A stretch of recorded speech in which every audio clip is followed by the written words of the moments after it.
Are you looking to sell your home and you want to make sure that you have the right marketing strategies working for you? Hi, my name is Christian Mitron and I'm a realtor here in Los Angeles, California, and I'm going to go over the basics of marketing strategies to sell your property. So every marketing strategy needs a lot of planning. With that, let's start with where the planning usually starts, and that's going to be local marketing. Know your competition. In order to know your competition, there has to be a lot of research done on the homes that have recently sold, expired, withdrawn. And next is going to be what quality of homes are selling in your neighborhood. And then why should someone buy your home? Getting answers to all of these is going to make the basics of what is going to be your marketing plans.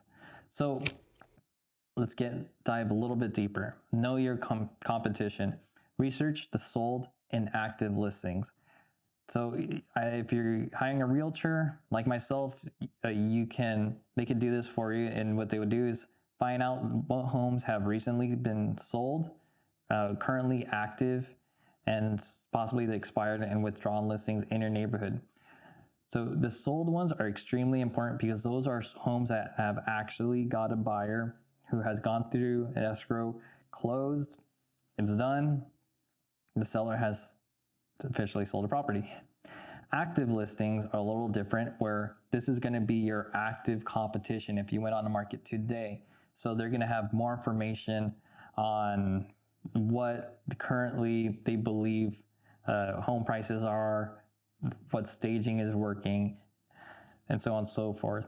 It's looking at withdrawn and expired is going to tell you, well, expires are going to tell you what did not work. That's just flat out simple. Now, withdrawns could be a little different. What I do is I reach out to all of the properties I possibly can to the listing agent and find out the story behind it. That way, my sellers know more information of exactly what to do. And there's strategies that you could use behind that. So, and I'm going to go over that right now. I would collaborate with other sellers. So I would collaborate with the other listing agents. In this case, for example, sold homes, they have a list of people that have gone to their properties, emails, phone numbers. And with this list, I'll let them know, hey, look, I have a property that's coming onto the market. It's very similar to the one you just sold. You have people that were looking to buy a property. Let's work together and get this home sold. So that way we have somebody that's already interested in possibly buying your home. You could do that and then with active listings, it's a little different. You let them know what I could pitch it, what your home has to offer, and vice versa. They'll pitch me what their home has to offer, and we can exchange people that have gone to each property. That's what I personally do, and I find that works. Appropriate marketing strategy. So every home's going to have a different strategy, and once you get more advanced in what's going to work in that specific neighborhood, what's going to work for that specific type of property that's being sold, if it's an investment property, if it's a fixer, or if it's ready to go, it's going to have a different type of strategy.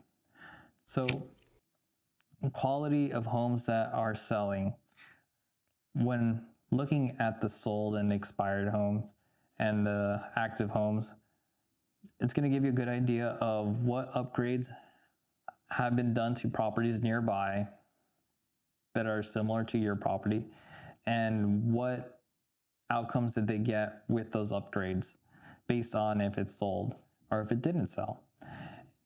And then we could go dive deeper and see if those are upgrades that are needed to be done or should be done, and what results you should expect from them. Staging or not to stage. A lot of sellers get stuck on this step.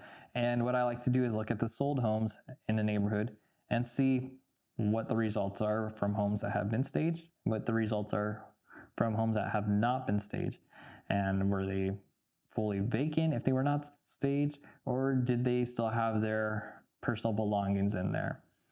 every neighborhood's going to act a little differently and have different results. So it's important to look at those details. And then to vacate or not. Sometimes when you do stage the home, or if you have a vacant property, it's important to understand if it's going to bring some value. Some stagers require you to vacate the property depending on the contract. It's also important to look at that, and that could get you different results. So now let's go into why buy.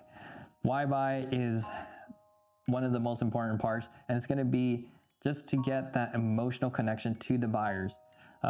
So you got to make sure that the buyer has a motivation of why to buy your home.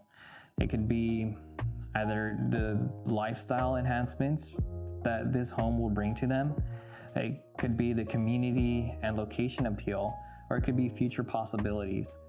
And the way you could give them that information is through the description and the pictures, because most buyers are going to be seeing your home online before they even walk in it. And let's face it, when they're searching for properties, they're scrolling. They're not looking at a map most of the time. They're scrolling and then looking at the home. They'll click on it. In order to highlight what kind of location it is, you need to put that in the description. In order to highlight the lifestyle, maybe the staging will give that up. And then the emotional connection, it's a overall theme of your property. Future possibilities, it could go with lifestyle enhancements, and you talk about the schools or whatever may be beneficial for someone looking to buy a property in that area. So marketing strategies, this is just a very few of them, but these are the ones that I find that works on just about every property.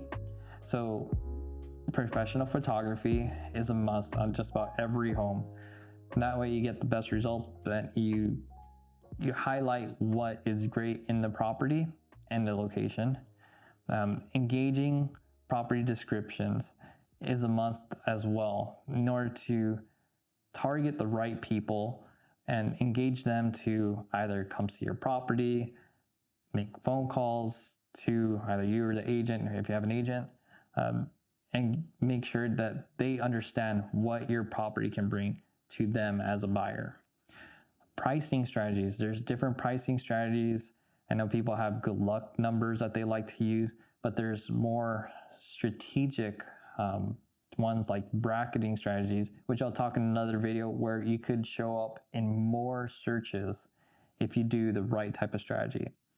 Open houses and how you market those open houses are extremely important in order to get people in the door, feel your house, smell your home, walk through it, and make that full immersion connection.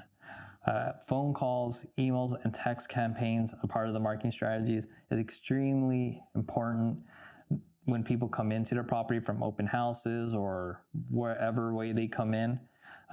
Getting all their contact information is a way that we could continually remarket to these people. And I will talk about remarketing in a minute, but we could continually send them different campaigns to make sure they know what is happening with your home. So let's say on a Thursday, your home has an open house, people come in, they'll get first an email, thank you for coming. Next would be something like, we're looking at offers at a certain date. And then next is like, we have some private images of this home only available on this email, and so on and so forth, just to get in more and more engagement and people more involved into your property and fall in love with it and want to make offers on it for the most amount of money. Business to business.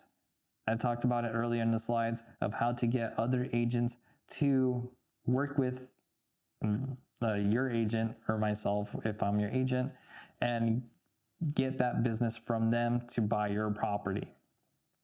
Direct mailers, send emails out to the specific audience that we believe someone was buying the property for. And then door knocking is a great way to get more people engaged. From what we find, 20 to 25% of buyers are someone that they know are locally located by that area. So the more people we could find that are locally available and let them know that your home is sold, the better chances we'll have to get your home sold. And remarketing is essentially getting all of this, including paid ads, which I didn't put in here, but remarketing and resubmitting in different ways, in different lights of why someone should buy your property. So that is a summary of the type of marketing strategies that do work. There is, as I probably mentioned a little bit, paid ads and different ways that we could get your home sold. But this is just the beginning. If you want to learn more, make sure to subscribe, and there'll be other videos highlighting the different ways in the different marketing strategies. Thank you so much, and look forward for the next one.